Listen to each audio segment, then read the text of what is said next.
tô falando sério, pô. Tô brincando. Tem a medusa feliz. Porque se tiver, pode trazer. Homem do isopor. Ele disse que não tem gelo. Tem que comprar. É pra comprar, É meu pra amigo. comprar, pô. Não é. Só que não tem lá onde ele tá, meu amigo. Entenda. Onde é que ele tá?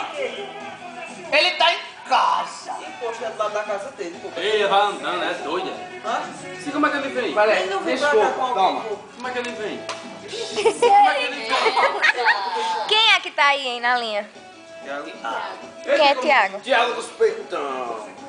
Quem é Cara, Thiago? desligou esse telefone. Tu desligou. Foi bem que Hã? tu contou. Ah. Tiago dos Peitão, bocuna.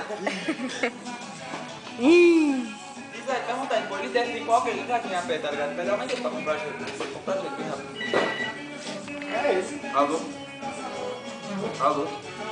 Thiago. Tira a onda de volta. Sim, tu vem como? Porque essa maneira não funciona. E é. Ai. Ai. Ai, ainda bem que eu sou gordinho. Sou gordinho também. Ai. Não, Thiago, tem um posto aí pra comprar. Ah, neném. Medo. Oi. Eu nunca tive barriga de tanquinho. Minha milheirinha sempre funcionou. Nunca tá roda, ele tá na bunda. Quer pedir mototáxi? Hoje, pô, eu vou pegar Oxe, ele, mototáxi cara. para, pô.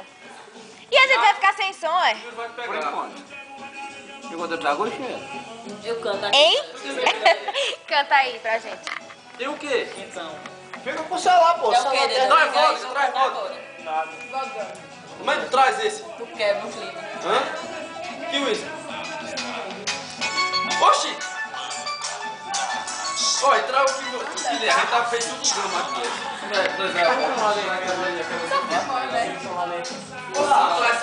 Que bom. Não me filme não, por obsério. Não me filme não.